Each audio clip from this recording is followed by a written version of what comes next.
I focus on the players. I focus on getting better each day. You're not making that move, right, Doug, to a different quarterback? Not today on Wednesday, no. Okay, possibly for Monday? I'm focused right now on getting better today. I mean, we're looking. I don't know. I mean, I would say no.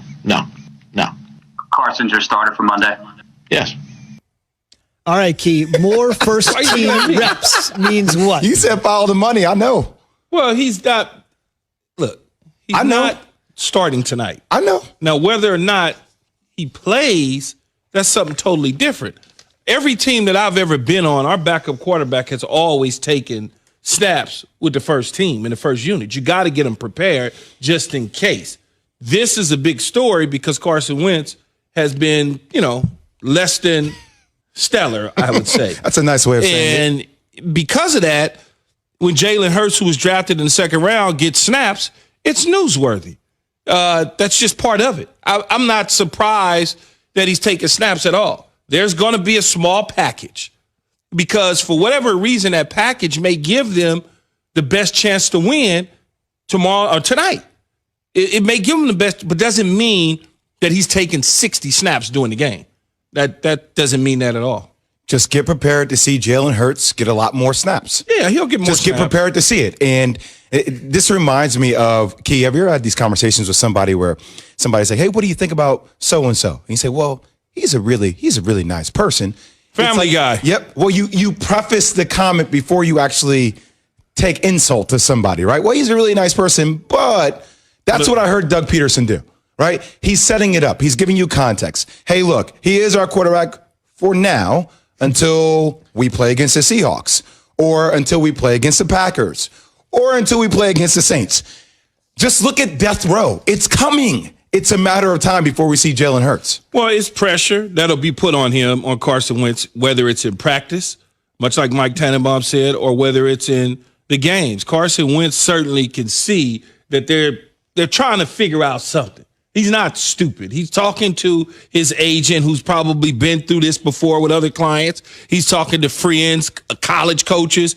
He understands exactly what is getting ready to happen to him if he doesn't turn things around tonight. If all of a sudden he gets out there and he does what he did against the Cleveland Browns, chances are they may just pull a hook because you're not going anywhere with a guy turning the ball over, incomplete balls, bouncing them at the receiver's feet. You're not going anywhere with that. And if I'm Doug Peterson, I know I'm not going in there with that. So now I'm just going to move on to Jalen Hurts and see if he can add a spark. Zubin, I know I'm not the football expert like he. Obviously, he's played so many years in the league, but as a fan, it's time to yank him. It's time. That's what you brought Jalen Hurts there for. Yeah, but I got $50 million. That I understand. I'm just saying, yesterday I watched two quarterbacks. I can understand completely two different situations.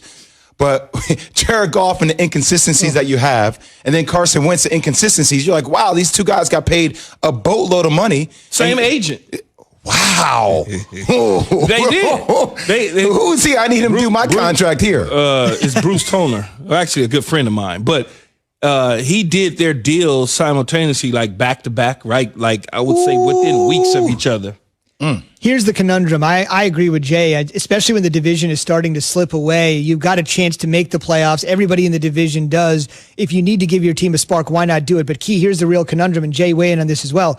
Their next three games, Jay kind of mentioned their next opponent. Tonight, Seattle, then Green Bay, then New Orleans. I mean, if you're going to go to Hurts, that seems like an awfully difficult stretch to try to do something. Not really, because there's a package that's there, right? And so let's say that the Seattle game is 19-15, a weird score I'll give you. They win or lose? No, I'm saying let's say it's going that way. It's 19-15, it's going that way. Okay. But Carson is playing bad. Okay. And they can be up by 2 touchdowns, and he's playing so bad. Now the coach goes, what do you think we should do? And they say, well, let's insert Jalen into the lineup right now. And all of a sudden, boom, there's a field goal. Boom, they're moving. Oh, my God, they just scored another touchdown. That's what that package is for, because Seattle, the only thing Seattle can do is go to a handful of plays from this year that Jalen's been in on the offensive side of the ball. They can't. There's nothing out there on him. There's no preseason. So we got to go back now as a defensive staff and go back to Alabama, go back to Oklahoma to get a feel for what type of quarterback that we're getting ready to have to face when he comes into the game. Whatever package that they had the last several times that he's been underneath the center, what does that 10 plays look like? That's the only thing that they got on him. Key, like I told you, on Sunday evenings or whether that's Monday night after the game, the pressers I look forward to the most, Doug Peterson and Matt Nagy.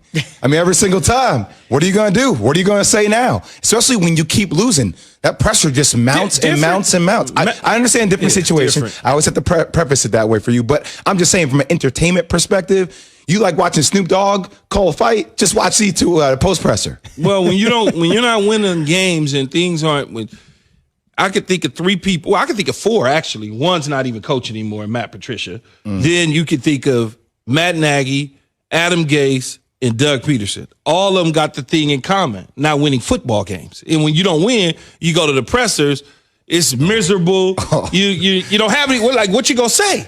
Then they don't know how to handle it because think about it. As if they were players and they were like great players that play in the league and they had so many press conferences to deal with, you can handle a press conference under any type of adversity, win or lose. You can walk to because you've done it before. But when you don't really have that practice like that, it's tough. Adam Gase was absolutely embarrassing yesterday. We'll hear that from was some of that. Embarrassing. Yeah.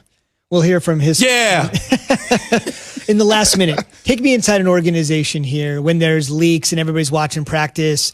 If he was looking good, let's say Hurts is out there taking more first-team reps and he was looking dynamite, like he was just looking great. Wow.